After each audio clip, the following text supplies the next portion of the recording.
반갑습니다. 놀아서 앉아 계신 모양새가 아주 멋지시네요. 사실 솔직히 말씀드리면 이런 자리에 이런 강연은 태어나서 처음 해봅니다. LG전자를 한 27년 정도 다니면서 회사에서 보고는 많이 해봤어도 이렇게 여러분들 모시고 강연이라는 주제로 이야기해보던 건 사실 처음이라서 좀 버벅대더라도 많은 양해 부탁드리겠습니다. 그래서 오늘은 사실은 제가 특별한 새로운 지식이나 이런 내용들을 전달해 드리려고 왔다기보다는 제가 하는 일의 일부를 좀 소개를 하는 또 공유하는 자리로서 생각을 하고 왔습니다. 그 정도로 좀 받아들여 주셨으면 좋겠습니다. 제가 다니는 회사가 전자 제조회사인데 사실 스마트 타운이라는 이야기를 꺼내게 되면 주변에 있는 사람들 좀 당황스러워하는 사람들도 좀 있어요. 니네가 그런 일도 하니? 근데 사실 모든 사람 생활이 다 연결되어 있어서 저희가 만드는 단순한 제품 혹은 제공해주는 단순한 솔루션도 이게 전체 도시나 타운에도 영향을 많이 주는 거라서 저희가 방향을 제품에서 시작해서 도시로 가는 게 아니고 도시를 먼저 보고 그럼 제품을 어떻게 만들어야 되냐, 어떻게 솔루션을 만들어야 되냐는 그런 측면의 전략이라고 보시면 될 것 같습니다. 그래서 흔히 프로파일링이라고 하면 저희가 새로운 제품을 만들 때 이 제품을 혹은 이런 서비스를 어떤 사람을 타겟으로 해야 되는지를 가설적으로 먼저 정하는 작업을 하는 것들을 저희가 개발 단계에서 프로파일링이라고 얘기를 하고, 예를 들어 밀레니엄 타깃이다 그러면 밀레니얼이 갖고 있는 특색, 또 그들이 갖고 있는 취향이라든지 혹은 자주 가는 장소라든지 이런 것들을 가설로 정하는데, 그런 작업을 조금 키워서 타운이라는 영역으로 좀 확대해서 저희가 먼저 앞으로의 타운은 어떻게 될 것이며 이런 것들을 활용해서 우리가 어떤 사업들을 하고 어떤 컨셉트를 발굴해 내야 되는지를 하는 작업이라고 보시면 될 것 같습니다. 그래서 이 프로파일링 하는 작업을 들어가기 전에 좀 간단하게 이런 타운이라는 것, 스마트 타운이라는 것들을 저희들 입장에서 좀 간단히 구조화를 좀 해봤습니다. 어떤 타운이 되려면 장소가 있어야 될 거고 거기 사는 사람들이 있어야 될 거고요. 얼마나 넓은 장소에 얼마나 많은 사람들이 사느냐가 있어야 됩니다. 그래서 이거를 스케일이라고 생각을 하시면 될 것 같고요. 어떤 장소에 사람들이 있을 때는 장소와 사람들이 이렇게 인터랙션을 하면서 거기에 새로운 경험이나 속성들이 발생하게 되는데, 예를 들면 이런 겁니다. 업무 공간 같은 거 얘기하는 커머셜, 사람들이 주로 사는 리빙, 그리고 이동을 책임지는 모빌리티, 또 인프라, 사람들이 모여서 이렇게 밍글링할 수 있는 커뮤니티, 이렇게 한 5개 정도로 저희가 그런 어티튜드를 정해서 놓고 볼 수 있을 것 같고요. 실제 LG전자나 저 같은 사람들이 하는 활동들은 각각의 이런 속성들에 필요한 제품들과 컨셉들, 제품들과 서비스를 만들고 이거를 컨셉이라고 해서 규모와 어트리뷰트와 컨셉의 3가지를 일단 프로파일링하는 기본의 구조로 생각을 했습니다. 요거를 조금 실제 업무에 약간 생각을 해보면, 저희가 뭔가를 하면 누군가한테 제공을 해주고 제공해준 대가로 저희가 매출을 발생시키기 때문에 실제로 어떤 식으로 생각을 해야 되는지 잠깐 말씀드리면, 고객에 대해서 플레이스라고 하는 장소는, 우리의 고객은 부동산 소유자입니다. 요즘 부동산 얘기가 많이 나오는데 실제로 땅을 가지고 있는 사람들, 그래서 어떤 경우는 지자체나 정부일 수도 있고요. 어떤 경우는 개인일 수도 있고 아파트 재개발하면 조합일 수도 있습니다. 사람들은 당연히 이 장소에 들어오는 입주자 같은 사람들이 되겠죠. 어티튜브를 구성하는 저런 경험들 만든 사람들은 개발자나 혹은 건설사 혹은 분양사 이런 사람들 될 거고요. 보시면 이 사람들이 입주자한테 분양을 해주면 임대를 해줘서 전체 생태계가 만들어진다고 보시면 될 것 같습니다. 이런 고객들의 생태계에서 저희들이 좀 생각을 해보면 서비스나 제품에 대해서는 뭐 부동산 개발자 이런 쪽에 들어가는 B2B 커스터머들이 있을 것 같은데 굳이 세 개를 모아놓은 이유는 저희들이 사업을 만들어 나갈 때는 B2B 같은 경우는 특정 사이트가 먼저 정해지면 거기에 들어갈 수 있도록 저희가 수주 활동을 전개를 하는데 그 주로 대상이 되는 사람들이 디벨로퍼나 건설사입니다. 어떤 때는 정부일 수도 있고.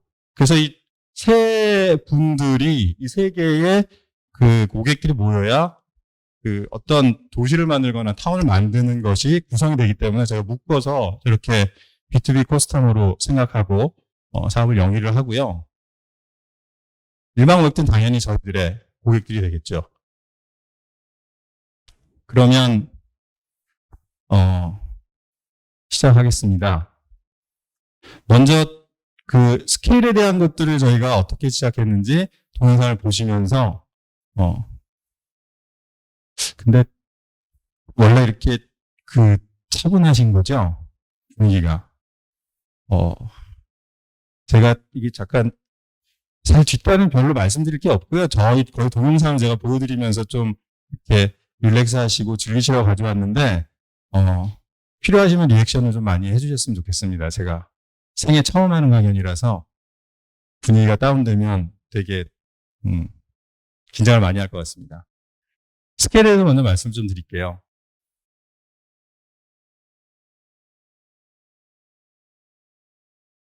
잠깐만요.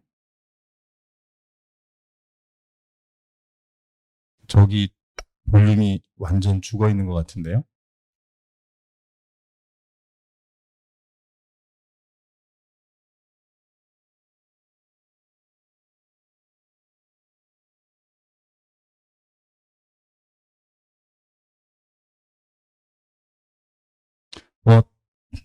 볼륨이 없더라도 넘어가겠습니다. 촬영까지 하셔가지고 제가 더 떨리는 것 같은데요. 편집 알아서 좀 잘 해주셨으면 좋겠습니다. 요거 지워주시면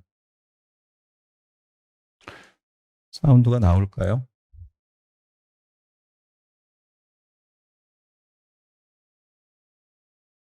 안 나오네요. 일단 사이즈는 500 by 500으로 제가 정했고요. 레지덴셜이 50%, 상업지구가 대략 한 40여 %, 문화공간, 호텔 뭐 이런 식으로 그 마스터 플래닝을 좀 해보고 여기가 가까이 면적이 어느 정도 차지하는지를 저희가 좀 봤습니다. 보시면 이 타운이라는 것들이 어떻게 생각하시면 좋으냐면요. 그 개발자들이 시행사들이 땅을 사서 우리 타운은 이 정도 규모의 이런 사람들이 있는 이런 속성의 타운을 만들고 싶어. 누가 와서 같이 일해줄래? 이렇게 했을 때 정도 규모라고 보시면 될 것 같아요. 그래서 한 2,000세대 정도 되고 레지던스가 한 5,000명. 사실 우리나라로 치면 조금 더 많이 있을 것 같습니다. 2,000세대면. 전체적으로 이런 정도 규모로 산정을 해놓고 갔습니다. 아까 프로파일링 말씀드렸던 것처럼 이게 남자인지 여자인지 밀레니얼인지 X세대인지를 정하는 과정이라고 보시면 될 것 같고요. 여기에 대한 속성들을 저희가 이렇게 세 가지의 틀로 나눴습니다. Next Generation Mixed Neighborhood라고 그 업무 공간과 주거 공간에 관련된 얘기, 그 다음에 모빌리티에 관련된 이야기, 전체 커뮤니티 관련된 이야기입니다. 그래서 앞서 보신 5가지 영역들이 보시는 것처럼 이렇게 매칭이 된다고 보시면 될 것 같습니다. 주거 공간은 보시는 것처럼 아파트라기보다는 빌리지 같은 형태고요. 그 루프탑에서 많은 활동을 할 수 있을 거라고 저희가 지금 생각을 하고 있고, 커머셜 공간들에 대해서는 가로보다는 세로로 버티컬리 움직일 수 있는 트랜스포테이션에 대한 생각들이 사람들이 많이 나올 거다라는 속성을 좀 생각을 해봤습니다. 공간 자체도 커뮤니티를 위한 공간이 될 거라고 저희들이 선정을 했고요. 어찌됐든 간단한데 다음에 말씀드릴 거는 그래서 여기 있는 사람들은 과연 어떻게 살 것인가. 여러분들 최근에 그 택배로 온라인으로 쇼핑을 하고 집에서 물건을 받는 사례들이 되게 많이 늘어났고요. 엄청나게 늘어났잖아요. 쿠팡들 뭐 사업이 엄청 잘 된다는 얘기들도 많고 그런데요. 요거는 저희가 그 올해 CES 때 전시했던 내용입니다. 그래서 두 가지인데 하나는 도어에 대한 얘기고요. 하나는 프레시키퍼라고 우리 그 신선식품들 받을 때 요즘은 그 박스에 냉매 집어넣어서 와서 뭐 그 재활용 이슈도 있고 박스 처리하는 것도 어렵고 해서 그런 부분들에 대한 생각을 했습니다. 그래서 시작은 그 현관이라는 공간을 먼저 생각을 했는데 사실 홈 IoT라는 이야기들을 하고 어느 특정 공간에 이렇게 사람들이 있는 거에 대해서 알게 되면 할 수 있는 것들이 되게 많아집니다. 오늘 들어오실 때도 여러분들 이거 다 찍고 사진 찍고 하셨을 텐데 이걸 자동으로 하게 되면 그 공간에 누가 있느냐에 따라서 공간에서 제공해 줄 수 있는 여러 서비스들을 바꿀 수 있게 됩니다. 그래서 저희가 좀 포커스한 거는 이 공간에 들어오는 사람들을 생체 인증을 통해서 명확하게 알게 해주면 이 우리 집 거실에 제가 들어가는지 우리 딸이 들어갔는지에 따라서 TV에 컨텐츠를 보는 내용도 바꿀 수 있고 내가 원하는 온도와 조명도 컨트롤 해줄 수 있게 되는 거죠. 그런 관련된 내용입니다.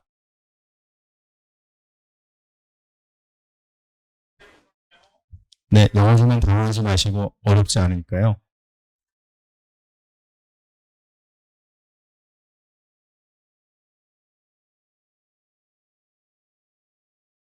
예, 생체 인증에 대한 얘기고요. 간단하게 지나갔는데요. 앞면을 먼저 인식하고 정맥을 인식하게 해서 보안 수준을 높였습니다. 네, 지금 얘기하네요. 택배가 왔을 때는 미리 가 있는 QR코드를 카메라 인식시켜서 왼쪽에 있는 저 도어를 열게 되는데요.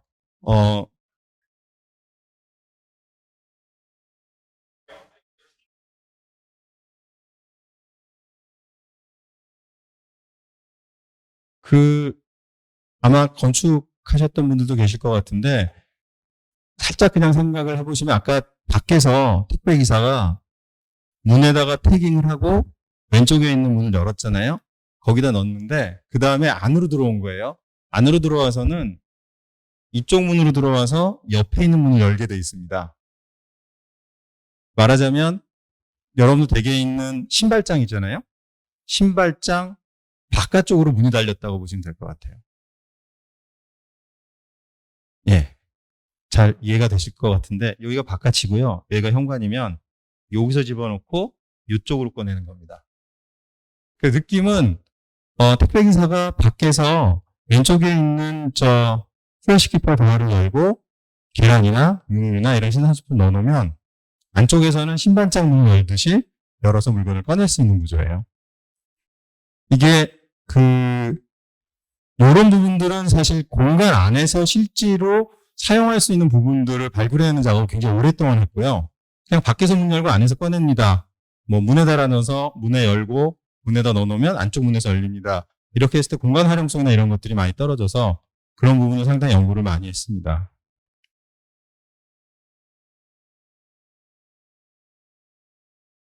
그 도어에는 보시는 것처럼 디스플레이가 달려 있어서 그냥 직관적으로 어떤 물건이 왔다 갔고 앞으로 어떤 물건이 올지를 알 수 있게 해놨습니다.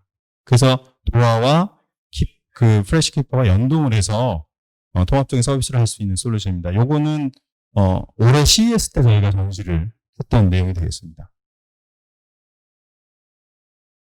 혹시 질문 있으시면 제가 오늘 자료를 준비하면서 보니까 뭐 되게 많은 컨셉들이 나오니까 혹시 나중에 한 번에 질문하시면 잊어먹으실 수도 있으니까 혹시 궁금한 게 있으시면 이런 중간중간에 말씀을 해주시면 좋을 것 같아요.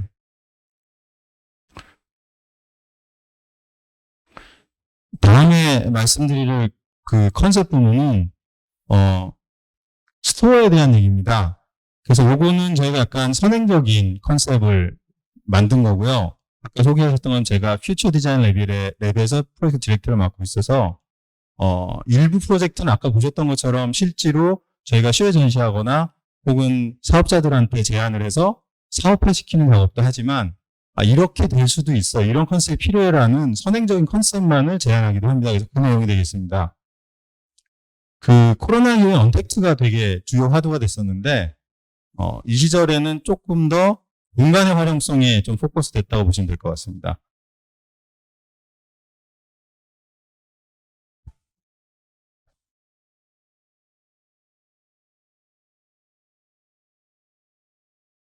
이게 예를 들어 뭐 세븐일레븐이나 GS 리테일이나 GS25C 같은 데 가보면 이런 식으로 구조가 돼 있어요.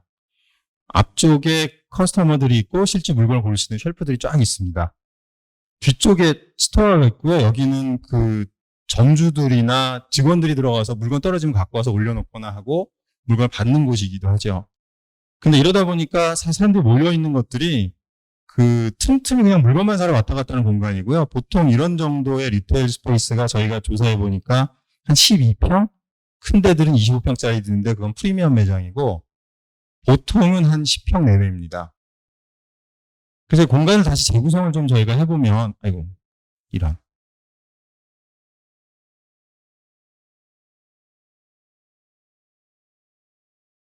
예. 공간을 다시 재구성을 하면 어떤 식으로 가능할 거냐 하면요.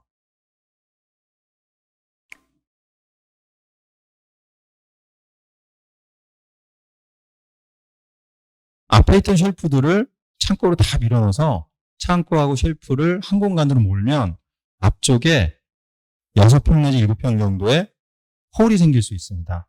거기서 무엇을 할 수 있는지 좀 보시면 좋을 것 같아요.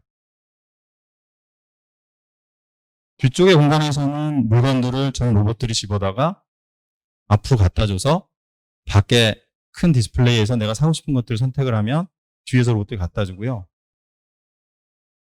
앞쪽에는 대신에 요즘 그 대치동이나 이런 데 가보면 그 매점보다는 이런 편의점에서 아예 식사를 하고요. 편의점도 요즘 가보시면 한쪽에 쉘프 있고 반대쪽에는 조그만 스페이스의 카페테리아들이 있습니다. 그래서 그 밀키트라고 하는 뭐 냉동식품이나 이런 거 가서 먹게 되는데 그 공간을 조금 더 활용할 수 있게 해서 사람들이 많이 머물러 갈 수 있도록 해주는 컨셉이 되겠습니다.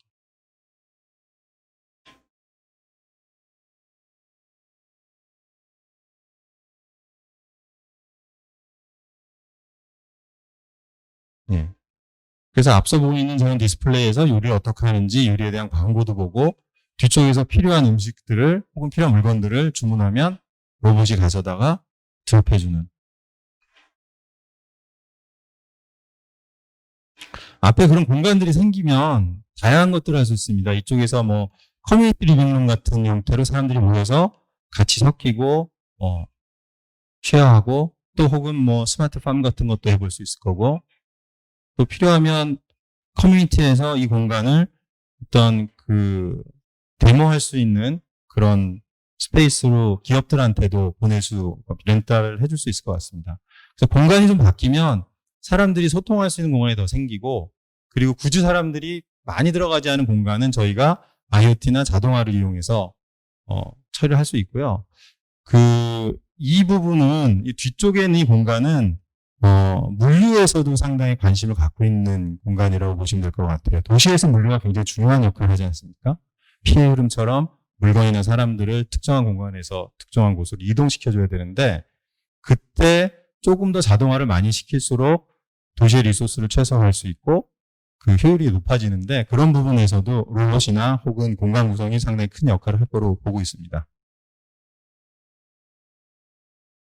두 번째는 모빌리티에 관련된 얘기입니다. 동영상 좀 보실게요. 외부에는 보시면서요, 이 정도 되면 저희가 레벨 5 이상의 자율주행 시대라는 걸 전제를 놓고 보시면 될 것 같고요. 외곽에 하이웨이 같은 빠른 대형 도로들이 있고 가운데 그 타운 내부에는 자율주행 셔틀이 있을 것 같습니다.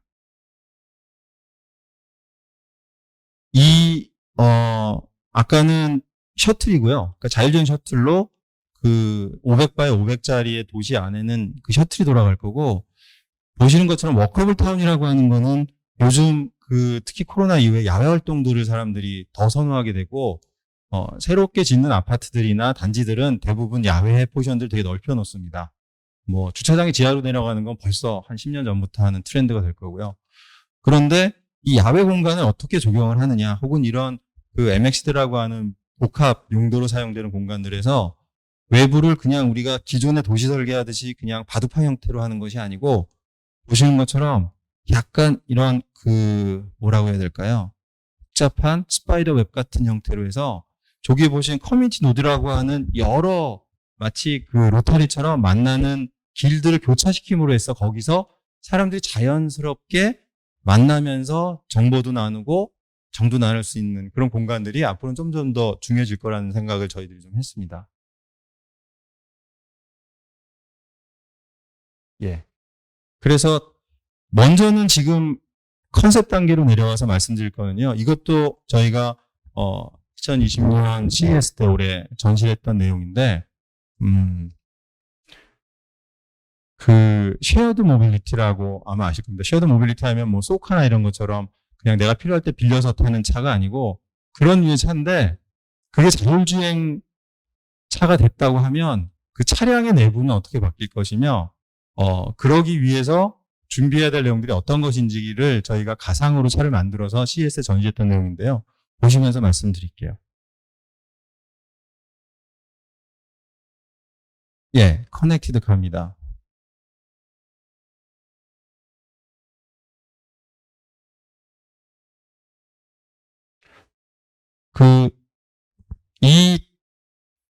타다는 여긴 없었죠. 예. 요즘 대리 부르는 차들, 대리래요. 콜로 부르는 차들은 연결되어 있는 건 아시죠? 그죠? 좋습니다, 리액션.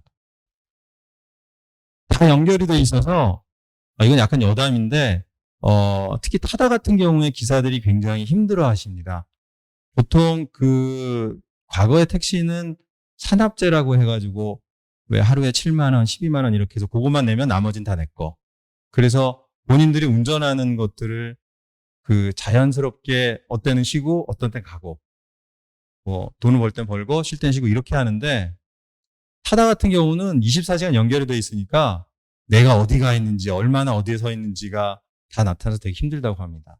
근데 이게 자율주행으로 바뀌면 사실은 그럴 필요가 없는 거죠. 가장 효과적으로 적은 차로도 많이 돌릴 수 있는 거죠. 그래서 이 자율주행차라고 보시면 될 것 같고요. 그러면 이 차 누가 탔는지를 알아야 되는 게 중요한데 앞서서 도하에서 말씀드렸던 것처럼 내가 누군지를 생체 인증을 통해서 들어가게 하는 단계가 되겠습니다. 예. 안에 들어오면 LG전자가 자랑하는 스타일러가 있을 겁니다. 공간은 두 개의 시트 사이에 들어가서 자켓 하나 정도가 들어가서 내가 이동하는 사이에 옷을 리프레시할 수 있는 그런 기능이 되겠죠.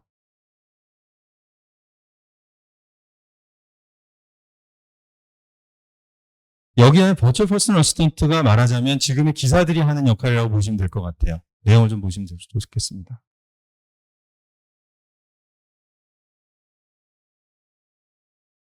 예, 집에서 보던 컨텐츠들도 내가 필요하면 누군지 아니까 볼 수 있고요.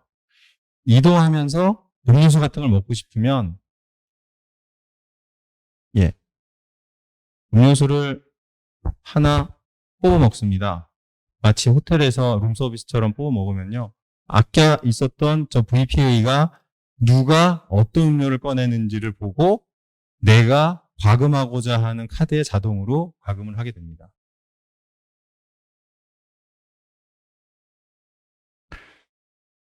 차가 이동하는 패스에 따라서 그 앞에 무슨 일이 벌어지는지를 미리 알게 되고요. 그렇게 앞에서 일이 벌어지는 걸 통해서 지금도 내비에서 해주는 일이지만 알게 되는 것도 좀 더 정확하게 무슨 현상인지 저런 인프라를 통해서 저희들이 알 수 있게 되고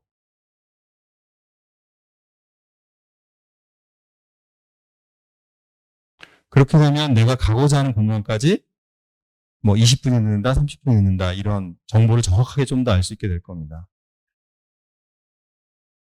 그렇게 하면 내가 예약해놓은 레스토랑 같은 곳에 좀 더 늦게 갑니다 이런 것들을 알려줄 수 있게 되겠죠.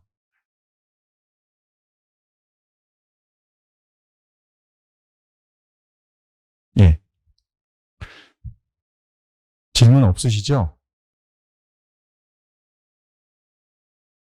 다음에 말씀드릴 거는 모빌리티에 중요한 것들이 이런 쉘터들일 거라고 저희들이 생각하고 요거는 저희가 작년에 성동구청하고 어떻게 하면 스마트 쉘터를 만들 수 있을 거냐 해서 두 가지로 봤습니다. 하나는 당연히 쉘터들이 다 연결이 돼서 쉘터 공간에 대해서 누가 들어가고 누가 나가는지 모니터링하고 그 안에 필요하면 사람들을 보내서 도움이 필요하신 분들 도울 수 있게 하는 그런 전체적인 시스템이 다 포함되어 있고요. 또 하나는 아까도 마셨던 그 사람들이 모이는 공간이 도시에서는 사실 정류장일 거고요. 버스 정류장 옆에 이런 쉘터가 놓이게 될 겁니다.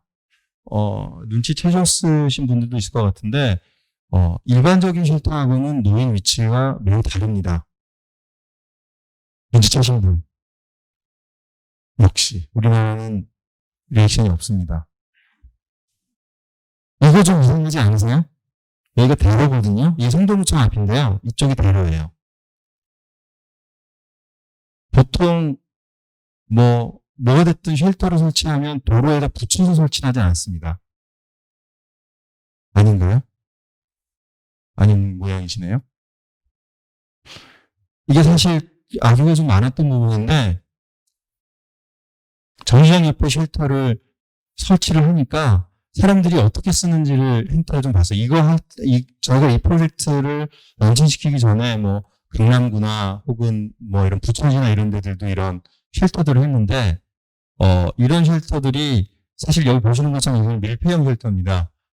지금은 코비드로 얘기를 하지만 이거 저희가 프로젝트 시작할 때는 미세먼지 때문에 밀폐형 쉘터, 그리고 우리가 날씨가 굉장히 더워졌잖아요. 그래서 더위를 피할 수 있는 그런 또 맑은 공기를 제공해주는 쉘터로 생각을 해서 밀폐형 쉘터입니다. 이런 밀폐형 쉘터가 아까 말씀드린 것처럼 강남구나 이런 데도 많이 생겼는데 대부분은 이 정도 위치가 아니고 이쯤으로 뒤로 빠져 있고 앞에 길로 바로 나갈 수 있게 만들어 놨습니다. 보통은 다 그렇죠. 건물이라고 생각하면.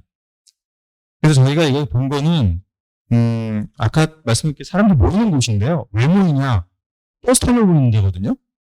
여기가 버스 정류장이고 저 옆에 설치를 했는데 버스 정류장인데 버스 정류장에 가면 사람들이 심리가 딱 하나밖에 없어요. 뭘까요? 버스 정류장에 딱 갔어. 그 사람들의 심리는 딱 하나밖에 없어요.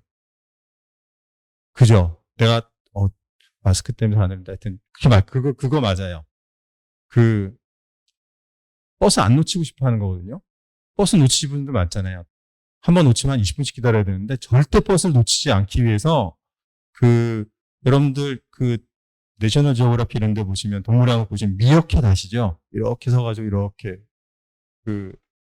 맹수가 오나 안 오나 보는 딱 그 자세로 버스 정류장 앞에서 모든 사람들이 버스가 이쪽에서 오면 이렇게 서서 이렇게 있습니다. 100%.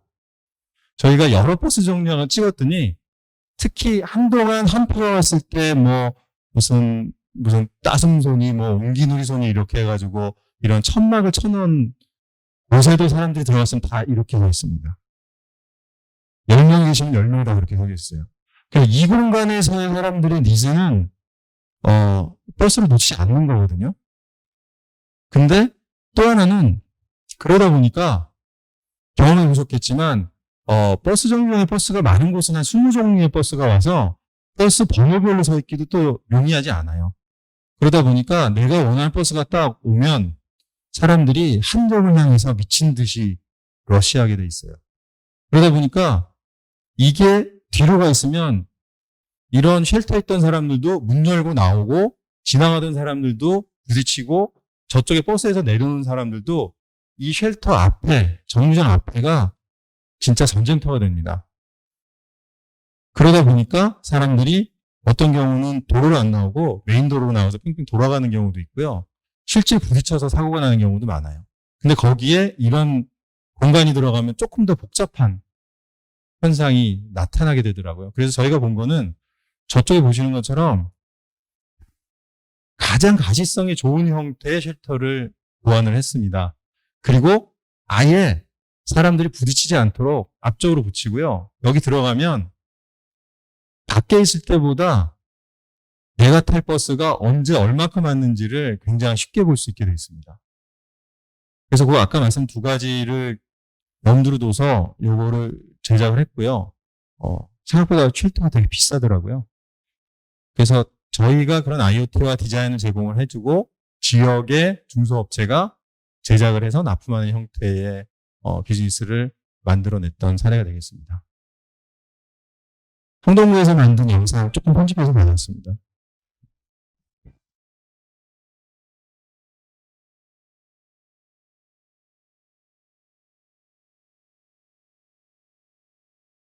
들어갈 때 열 체크하고요. 근데 이게 잘 작동을 안 하기는 해요. 그 뒤에 밝은 날은 잘 작동을 안 하더라고요. 실제로 사람들이 들어가 있는 모습이고 안에 의자도 좀 있고요. 무충이 있습니다. 제 폰은 중저가라 무충이 안 되는데 이렇게 무선 충전할 수 있는 게 있고 와이파이 제공해주고요.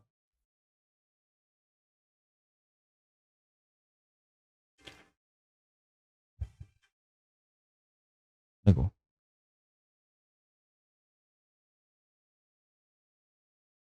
예.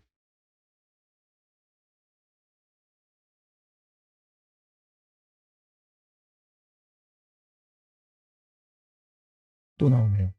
그냥 보시죠. 죄송합니다. 이게 생일 처음 한 강의라 오늘 실수가 너무 많아서 다시 한번 부탁드리는데 편집 잘 해주셨으면 좋겠습니다.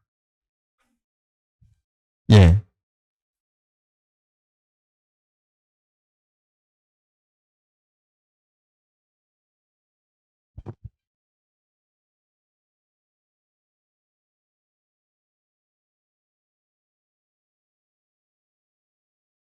여기까지 아까 말씀드렸고요. 에어컨은 휘성입니다. 저희 거예요. 예, 이건데요. 보시면 지금 내가 어떤 버스가 왔는지 그냥 서 있으면 제일 잘 보이고요. 버스 정류장에. 이게 오른쪽에, 저 왼쪽에 있는 화면은 이 위치가 아니고 여기서 한 3, 4m 떨어져 있는 저 뒤쪽에 있는 거리를 찍어 놓은 겁니다. 그리고 밑에는 어떤 버스가 오고 있습니다가 나타나거든요. 지금도 서울이나 뭐 이런데 IBS에는 무슨 버스 이제 도착합니다라는 게 이렇게 뜨는데 그거를 실제로 오는 버스를 보여주고 어떤 버스가 있는지 오고 근처 오면 이런 유를 통해서 볼 수 있게 되어 있습니다. 구조가. 예. 설치 비용은 제가 필요하시면 따로 나중에 제가 말씀드리기는 좀 그렇고요. 예, 예. 얼마인지는 저희 한국영을 통해서 말씀드려야 될 것 같고요. 하여튼 생각보다 제가 알고 있는 거가 조금 비쌌는데 또 이쪽에 계신 분들은 그렇게 비싸다고 생각을 하지는 않으시는 것 같더라고요. 하여튼 예, 억은 넘는 것 같습니다. 개당. 근데 그렇더라고요. 정확한 숫자는 제가 말씀드리기가 좀 그렇고 보통 오픈형 쉘터 이렇게 하면 한 3,000에서 7,000 뭐 이렇게 하시더라고요. 근데 이거는 완전히 밀폐된 쉘터고요. 일반 쉘터에는 없는 위에 공조, 공청, 그 다음에 안쪽에 UV 램프가 달려 있어서 그거하고 그 다음에 시스템은 다 연결돼 있고 그리고 이 앞에 공면 유리가 되게 비싸요. 예. 그 비싼 건물에나 쓰는 거라고 되게 싫어했는데 이거 설치하시는 분들은 되게 우겼는데 하여튼 그러다 보니까 가격이 일반 밀폐형 쉘터보다는 조금 프리미엄이라고 보시면 될 것 같고요. 성동구에 지금 10개 처음에 설치를 하고 조금 더 설치를 하는 것 같아요. 손을맞게 더 한다는 것 같습니다. 아마 성동구에 혹시 오실 일이 계시면 성동구청 앞이나 상황심리역이나 아니면 쉽게 보실 수 있는 게 성동구 이마트 앞에도 하나 있더라고요. 한번 와서 보시면 사이즈는 한 종입니다. 저희 모듈라에서요. 2m by 6m짜리 사이즈로 만들었고요. 예. 그래서 원래 계획은 이것들을 작은 사이즈, 큰 사이즈로 해가지고 여러 종류를 할 생각이 있었고요. 그것도 모듈화해서요. 스트레치만 시키면 되니까. 그런데 일단 이니셜리 나가는 거는 6m by 2m 정도가 설치될 수 있는 공간에 먼저 가자. 그래서 이거를 저희가 연구를 할 때 가장 그 트래픽이 많은, 그래서 혜택을 가장 많이 받을 수 있는 장소에 이거 설치할 수 있는 충분히 공간이 되는 곳들을 4곳을 놓고 그 연구를 했고요. 그 결과로 10군데에서 성동구청이 지정을 해서 10군데 먼저 설치하는 걸로 해서 나왔습니다. 아마도 이거는 저희가 첫 번째 스텝이라고 보시면 될 것 같고요. 아마 이제 여러 가지로 교통 시스템이 바뀌면 아마 특히 이런 버스나 혹은 아까 보셨던 뭐 자율주행이 됐든 어떤 이런 그 트랜스포테이션에 관련된 측면에서 이런 쉘터는 도시에서 굉장히 중요한 역할을 하게 될 거라고 보고요. 네. 그렇죠. 그래서 카메라로 다 감시를 하더라고요, 행동부에서. 그 앞서 보시면 의자가 이렇게 긴 벤치형 의자가 아니거든요. 그것도 처음에 저희가 디자인을 했을 때는, 잠깐 보여드릴까요? 여기 있나? 예, 보시면은 벤치를 놔줬었어요. 벤치를 넣는 거 여러 가지가 있었는데, 여기 들어가는 여러 그 IoT 디바이스들을 넣으려면 뭔가 공간이 필요하니까 저런 벤치 밑에 쭉 넣어가지고 우리가 활용을 용이하게 할 수 있겠다. 이렇게 생각을 했는데, 딱 그 말씀 하시더라고요. 저거 해놓으면 노숙자들이 와서 무조건 잔다. 못 자면, 그러니까 사실 와서 주무시는 거 뭐 큰 이슈는 아닐 수 있는데, 다른 분들이 사용하시는데 불편함이 있으니, 그렇지 않도록, 어쨌든 여기 계시는 분들이 길면 한 15분, 짧으면 한 1, 2분 계시다 나가시는 분들이니까 잠깐 와서 앉을 수 있도록 아까 보셨던 것처럼 개별 의자로 바뀌었고요. 그리고 그 진입하기 전에 카메라로 다 보고 있어서 그런 그 야간이나 이런 때 혹은 이런 때도 그 이렇게 들락날락 하는 것들을 좀 컨트롤 하겠다고 하는 것 같더라고요. 네. 근데 사실 좀 노숙을 하시는 분들이라도 잘 쓰셔서 안 다치시고 하시면 좋지 않을까요? 많이 만들어서. 예, 예, 넘어가겠습니다. 그래서, 이것도 약간 미래적인 컨셉으로 저희가 앞에 보여드렸던 자율주행의 그런 자율주행의 솔루션과 이런 쉘터 같은 새로운 종류의 공간들이 도시나 타운에 들어갔을 때 어떤 것들이 가능할지에 대한 미래적인 컨셉을 좀 만들어 봤습니다.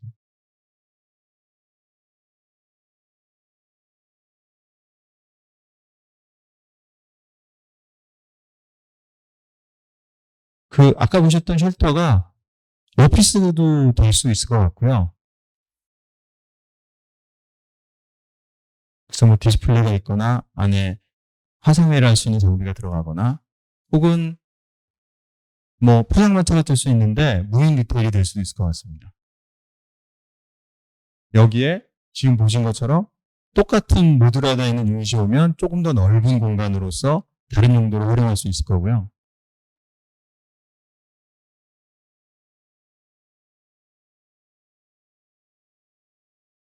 예. 뭐 약간 유흥의 공간으로 될 것 같은데요. 눈치채셨겠지만 밑에 판때기가 하나 왔다가 갔잖아요. 그래서 보통 뭐 다들 아시겠지만 이런 전기차가 되면서 혹은 자율주행이 되면서 그 사람들이 그 사용하는 캐빈 공간하고 구동 공간을 이렇게 바닥 설듯이 쫙 쓸어갖고 구분이 가능하거든요. 아래 판만. 그래서 그것들을 스케이트보드라고 합니다. 아시겠지만 그래서 그런 자율주행 스케이트보드가 이런 공간들을 실어서 필요한 공간에 날라다 주고 또 필요하면 또 빼기도 하고 그런 컨셉이 되겠습니다. 마지막으로 커뮤니티에 대한 속성인데요.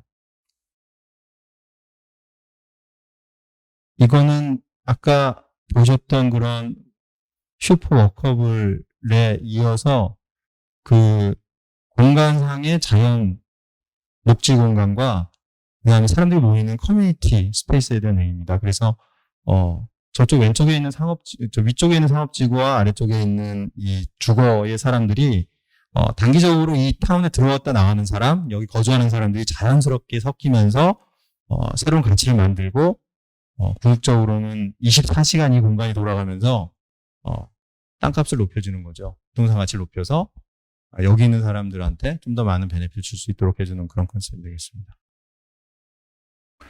그래서 여기는 저희가 실제로 지금 진행하고 있는 프로젝트도 많이 있긴 한데 조금 퓨처리스트하게 말씀 좀 드리면 그 아마 코비드 이후에 사람들이 AR이나 혹은 VR이나 이런 형태로 모이기를 선호를 하고 또 실제로 모이기도 하고 여기 모이신 것처럼 그러면 그런 스페이스가 되게 다양하게 활용될 수 있어야 되고 거기에 저희들이 제공해 줄 수 있는 뭐 디스플레이나 이런 것들이 공간과 이렇게 그 섞이면서 어떤 모습이 될 건지에 대한 내용이 되겠습니다. 보시겠습니다.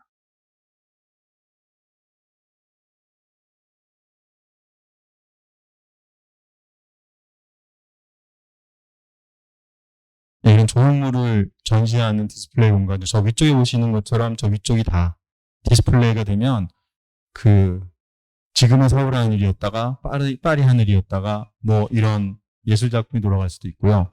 저런 것들을 활용하면 바닥에 이런 홀로그램 같은 걸로 AR도 가능할 것 같고요. 이렇게 되면 사실 여기 있는 사람들이 이 당시 할 때는 다 모일 거라고 했지만 사실 이 중에 반은 홀로그램일 거다라는 생각을 하는 거로 조금 진화가 됐습니다. 사실 이런 디스플레이들은 이미 그 비용이 문제인 거지 활용하고 설치하면서 공간을 다채롭게 만드는 데는 이미 활용하고 있는 거고요.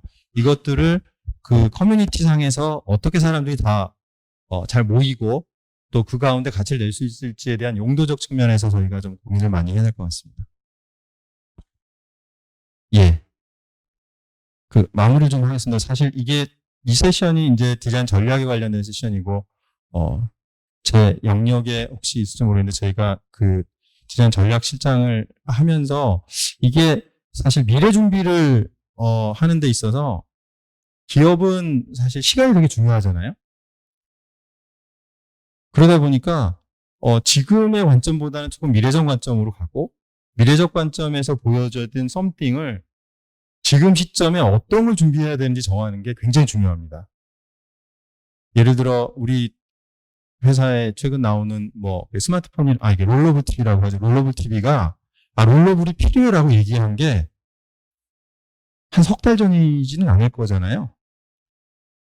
롤러블 TV를 한번 해보자라고 이야기한 게 한 5년 정도 전에 이야기가 나왔어요. 그럼 이게 5년 뒤에 이게 가치가 있을 거야, 없을 거야. 논의도 있지만 이때 스타트를 해야 지금 롤러블 TV를 만들 수 있는 거거든요. 모든 게 다 그렇습니다. 모든 게.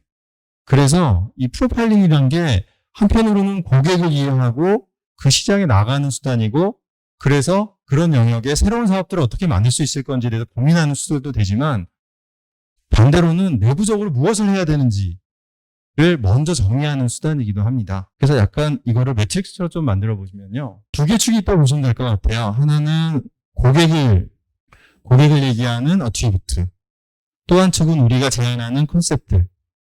그래서 두 가지를 우리가 제안하는 컨셉을 어떤 고객 혹은 어떤 장소에 납품을 하겠다. 혹은 이런 장소에 이런 컨셉이 필요해라는 것들을 만들어 놓으면 이게 하나의 매트릭스처럼 돼 있는데 사실 아까 말씀드렸던 것처럼 중요한 건 그래서 이런 컨셉들을 구현하기 위해서 우리가 어떤 기술적 플랫폼들을 미리 준비를 해야 되느냐가 가장 중요합니다. 기술적인 플랫폼이 준비되어 있지 않으면 아무리 기획이 좋고 컨셉이 좋아도 이거를 공급할 방법이 없거든요, 고객들한테. 그래서 저런 기술 플랫폼을 만들기 위해서 우선순위를 정하고 로드맵을 만들고 그리고 기술 투자가 이루어지고 리소스도 집어넣어줘야 되는 것들이 기업 내부에서 빅 디시전 중에 하나입니다.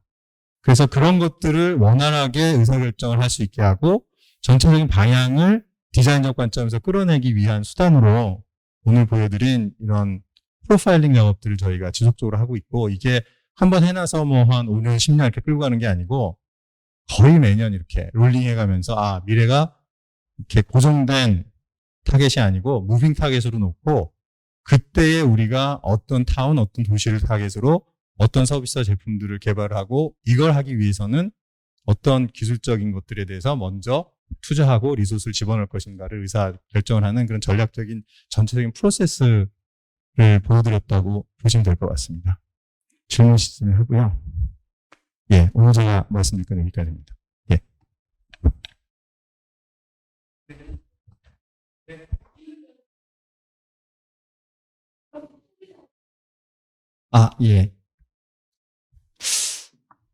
일단 저희 선행디자인연구소가 디자인 경영센터 산하에 있고요.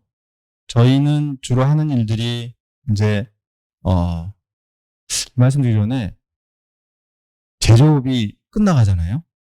전자회사인데 이런 말씀드리면 안 되지만 제조업이 사실 말하자면 이게 막 빅뱅을 칠 수 있는 확률이 생각보다 점점 줄어들고 있습니다. 그럴 수밖에 없죠.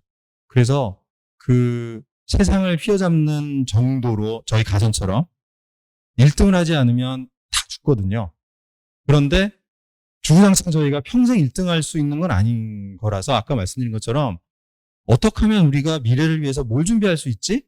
사업적인 관점에서, 기술적인 관점에서 이런 것들에 대한 니즈가 뭐 저희뿐이 아니라 모든 기업들이 고민을 하겠죠. 그런 목적을 가지고 저희 선행디자인연구소가 만들어졌고요. 물론 LG전자 내에 있는 선행디자인연구소 말고도 그런 측면을 고민하는 부서들이 꽤 많이 있습니다.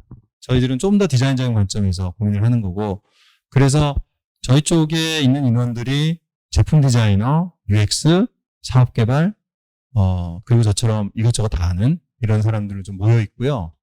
그래서 구성비는 뭐 비슷비슷합니다. 예. 제품 디자이너가 생각보다 많지는 않아요, 저희가. 적당한 수준이고, 제일 많은 사람들이 기획하고, 시나리오 발굴하고, UX 연구하시는 분들이 한 반 정도 되시는 분들이고요. 그리고 그 구성은 그렇게 되어 있습니다. 그래서 저는 영역을 몇 군데 나눴는데, 스마트 타운 쪽에 프로젝트 전체적으로 총괄하는 PD를 맡고 있고, 제 위쪽에 연구소장님 계시고, 그 정도 구성이 되겠네요. 저희가 사실 기업이 뭐 혼자 하는 일은 아니라서 대부분의 이런 활동들을 하면 한쪽으로는 영업 부문, 한쪽으로는 개발 부문, 또 마케팅 이런 데를 다 엮어서 같이 활동을 해서 최근엔 뭐 아시겠지만 조직의 규모가 얼마나 되느냐가 사실은 그렇게 중요한 매너는 아니더라고요. 그러니까 내가 한 명이라도 내 주변으로 나랑 같이 할 수 있는 사람이 100명이면 그 조직은 100명 조직인 거고요. 내가 조직을 100명 갖고 있어도 연결된 사람이 한 4, 5명밖에 안 되면 105명 조직인 거거든요. 그래서 그 중요한 건 어떻게 연결시켜서 어떻게 사람들하고 같이 일을 하냐인데 이런 류의 활동을 하기 위해서는 사실 위쪽의 고객단에서는 저희들이 영업 부문하고 거의 같은 팀처럼 일을 하고요. 뭐 어디에 뭐 예를 들어 뭐 세종시에 스마트시티 사업이 열렸어.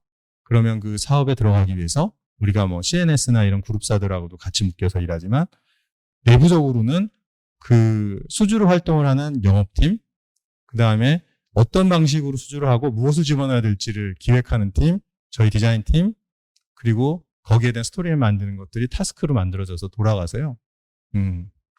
저희 조직 자체적으로 갖고 있는 리소스뿐이 아니고 말씀드린 것처럼 여러 조직들이 모여서 이렇게 돌아가는 그런 거 중심이 저희들이 있다고 보시면 될 것 같습니다. 예. 그 질문을 하실 줄 알았습니다.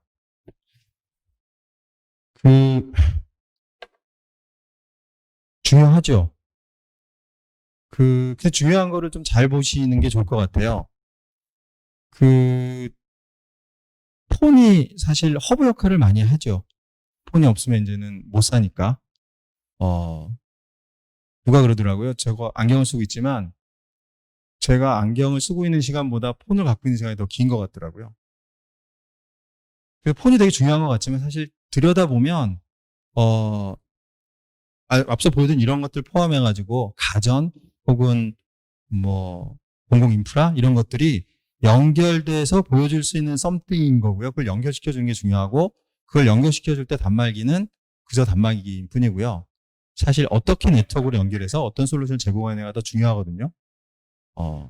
그러다 보니까 저희들이 갖고 있는 역량이 폰을 만드는 기술, 뭐 사실 기술적으로는 뭐 대동소이할 것 같고 저희가 초반에 마켓을 개척하는데 좀 실패가 있어서 지금 좀 어려움을 겪고 있는 건 사실이지만 기술적인 관점에서는 충분히 지금 말씀드린 본질적으로 왜 모바일 폰이나 왜 스마트폰이 사람들한테 도움을 주는지에 대한 측면에서 갖고 있는 역량들은 충분히 갖고 있어서 뭐 크게 걱정하지 않으셔도 될 것 같은데. 예, 제가 이거 하기 전에 그 선행 디자인 요 PD 하기 전에 모바일 폰을 한 4년 정도를 맡아서 했던 사람으로서 가슴이 몹시 아프긴 한데요. 좀 어렵더라고요. 어려워지는 이유가 이게 다른 것보다 락인이라는 말을 쓰잖아요.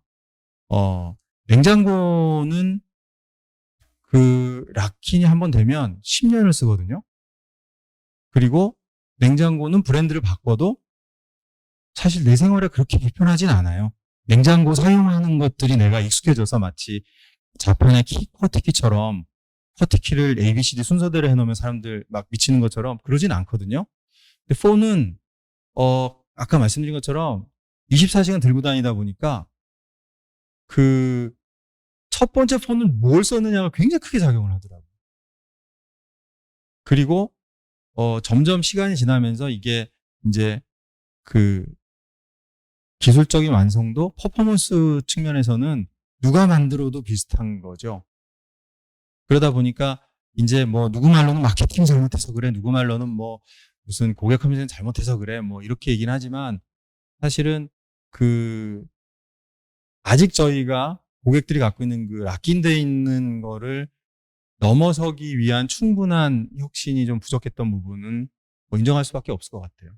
그래서 최근에 나온 저희 폰들 보면 아주 독특한 그 폼팩터나 유니크한 면을 가지고 가고 있는 측면이 좀 있을 겁니다. 그래서 그렇게 락인돼 있는 고객들을 우리 쪽으로 끌어들이기 위한 다양한 수단의 방법에서 디자인 혹은 사업 쪽에서 계속 노력을 하고 있고요. 그러다 보니까 그 주변에서 보면 뭐 LG 욕을 하시는 분들이 꽤 있는 것 같은데, 특히 모바일 폰에서는. 근데 저희가 뭐 이거 사업을 뭐 없애거나 이럴 생각은 전혀 없고요. 왜냐하면 이거 자체가 그 나머지 것들을 연결시켜주는 굉장히 중요한 그 캐퍼빌리티이기 때문에. 그리고 아마 스마트폰도 LG 거 안 쓰시죠? 그죠? 한번 써보시면 이게 훨씬 내 삶이 풍요로워지는구나 이렇게 느끼실 수도 있을 거예요. 예, 또 질문 받겠습니다. 주시면. 네. 장시간 감사드리겠습니다. 오늘 액땜 받아주시느라 좀 고생 많으셨고요. 저의 생애 처음 강연을 이렇게 해주셔서 저도 영광으로 생각합니다. 감사합니다.